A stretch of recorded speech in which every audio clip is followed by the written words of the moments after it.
Welcome everyone, I am Louis Leyva. Thank you for joining me today. We're going to talk about 5 reasons why the Democratic Party will probably stop this new HEALS Act dead in its tracks. No pun intended. We're going to talk first of all, if you haven't heard what the HEALS Act is, it is the new bill that's been reworked and proposed by the Senate. Now it's in the House of Representatives' hands and they will chop it up, take anything out they don't like and give it back to the Republicans so they can come to some kind of meeting of minds. All of this has to be done before August 7th. If not, they have to go to their recess, which a lot of them will not be too happy about it. They have to cancel their recess, so more than likely, we're going to get a resolution to this sooner than later. But here in this video, I'm going to explain to you 5 things that the Democratic Party will most likely not approve of and not like. So stick with me. Number 1 is going to be that there is $1 trillion missing. Yes, you heard it correctly. There's a trillion, not a million, not a billion, $1 trillion missing that was supposed to be allocated in the HEROES Act for states and local municipalities. So what the Republicans have actually reworked that as is basically a more easing and more or less restrictions on the $150 billion that was allocated through the CARES Act originally back in March.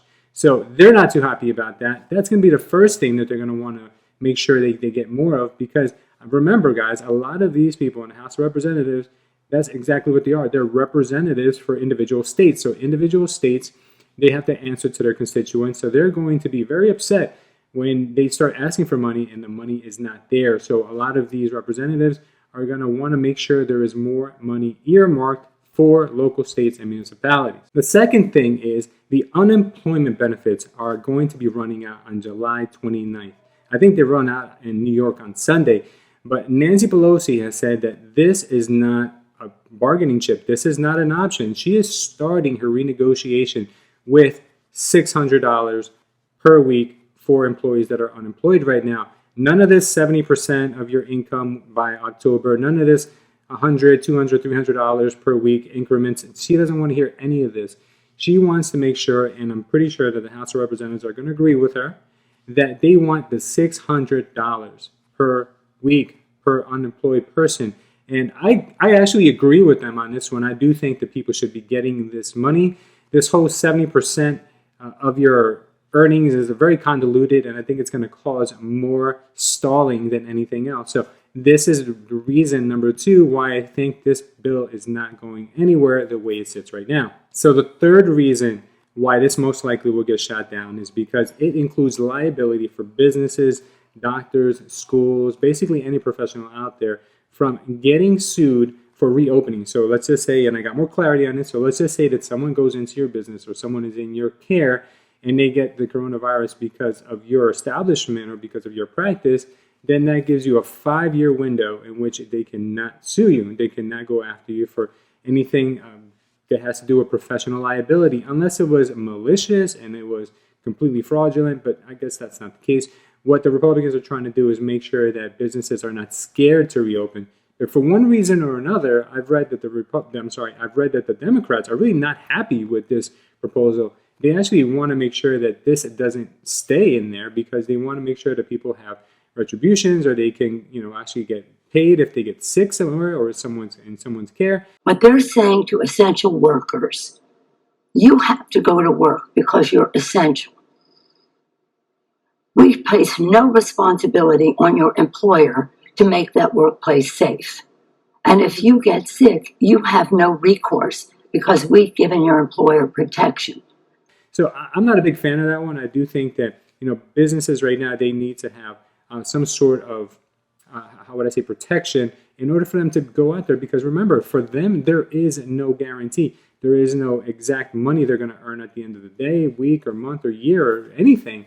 So the least we can give them is some kind of protection if they're doing the right thing, if they're taking safety precautions. If they're completely and utterly reckless, then that's in there. It states that if it's malicious and it's intentional, then the person can get sued. But for most businesses, I think this liability coverage is going to be a great thing. I know for a fact the Republicans are not going to let up on this because they've actually coined it as part of their act. The L in HEAL stands for liability. So I do think that this one they're going to definitely sink their heels into it. No pun intended, right? They're definitely going to stick with this one. So I think the Democrats are just going to have to give on that one. So reason number 4 is that the Association of National Workforce Agencies has stated that the current way that the Republicans have stated that they want to do unemployment, which is to give you a couple $100 now, and then in October, you cannot earn more than 70% of what you previously were earning when you were employed. And that's combining your state unemployment and the PUA or the federal unemployment that you're going to be receiving with a cap of $500. Now, the reason why they're chiming in is because they're stating that it's going to be so difficult to get agencies up and running to be able to conform to these new regulations that it could delay payments for up to 20 weeks. So if that's the case and it's going to take so long, you better believe it that this is not going to fly. What they have proposed, and some agencies have proposed, is that if you're going to slow us up for 20 weeks, you may as well continue paying the $600 until we can get everyone up to speed and find a new procedure and a new way to start allocating and paying these people that are unemployed. So the 5th reason why this probably won't work and it's not going to be received too well by the Democrats is that it's only $1 trillion. You heard me correctly, $1 trillion. You see, the House of Representatives, when they came up with the HEROES Act, it was $3 trillion.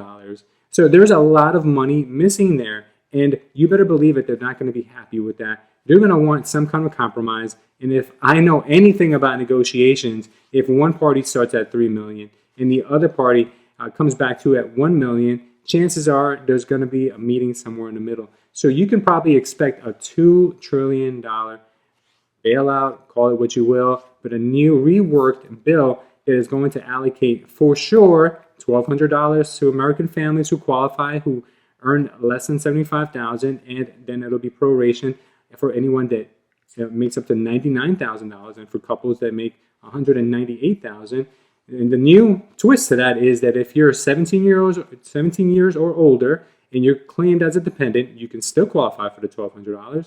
And if you have dependents that are not over 17 years old, you will still get the $500. So that is definitely in there, and there's going to be a whole suite of other things. If you don't know what's in there, I created 2 videos yesterday that I'll link right here that you guys can watch, where it outlines everything that this proposed HEALS Act will have.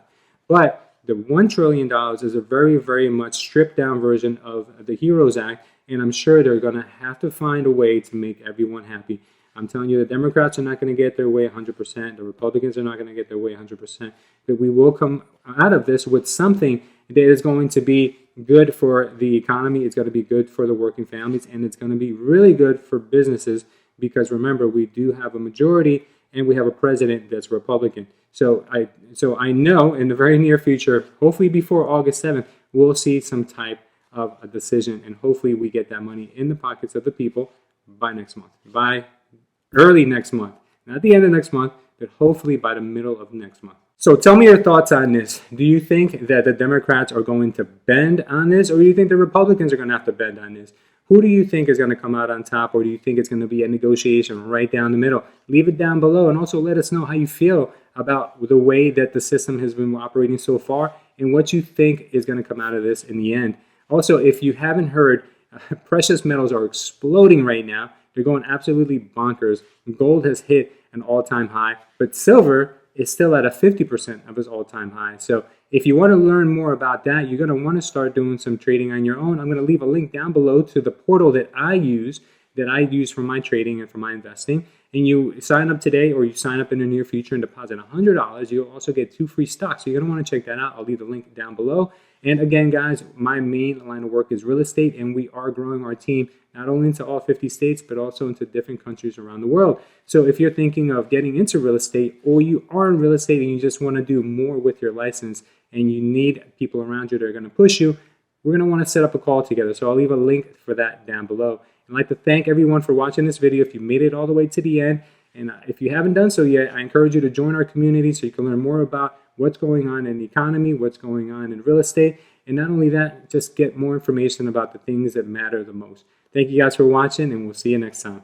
This president, I have a new name for him, Mr. Make Matters Worse.